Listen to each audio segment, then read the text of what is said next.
السلام علیکم۔ تفصیلات کے مطابق صدر مملکت نے احکامات جاری کرتے ہوئے کہا کہ پنجاب اور کے پی اسمبلیوں میں عام انتخابات 9 اپریل کو کروائے جائیں۔ الیکشن کمیشن ایکٹ کے سیکشن 57(2) کے تحت الیکشن کا پروگرام جاری کرے۔ آئین اور قانون 90 روز سے زائد کی تاخیر کی اجازت نہیں دیتا ہے۔ سیکشن 51(1) کے تحت صدر اختیار کے استعمال میں کوئی رکاوٹ نہیں ہے۔ کسی بھی عدالتی فورم کی جانب سے کوئی حکم امتناع نہیں ہوا۔ انتخابات کی تاریخ کا اعلان کرنا اپنا یہ فرض سمجھتا ہوں۔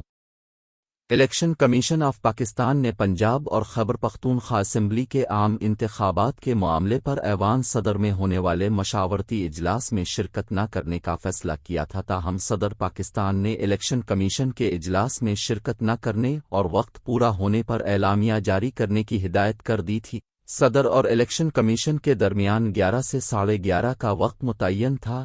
ذرائع کا کہنا ہے کہ صدر کی جانب سے آئینی امور پر مشاورت کے بعد فوری اعلامیہ جاری کیا جائے گا۔ صدر نے ایوان کے اعلیٰ حکام کو وقت ختم ہوتے ہی اعلامیہ جاری کرنے کے احکامات دے دیے تھے۔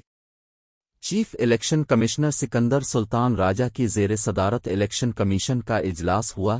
اجلاس میں ایوان صدر میں مشاورت سے متعلق شرکت پر غور کیا گیا۔ الیکشن کمیشن نے مشاورتی اجلاس کے لیے ایوان صدر نہ جانے کا فیصلہ کیا ہے۔ الیکشن کمیشن کا کہنا ہے کہ الیکشن کمیشن 19 فروری کو صدر پاکستان کو جواب دے چکا ہے۔ الیکشن کمیشن کا اب بھی وہی 19 فروری والا موقف ہے۔ الیکشن کمیشن کا کہنا ہے کہ انتخابات کا معاملہ مختلف عدالتی فورمز پر زیر التوا ہے۔ الیکشن کمیشن ابھی صدارتی آفس کے مشاورتی عمل کا حصہ نہیں بن سکتا۔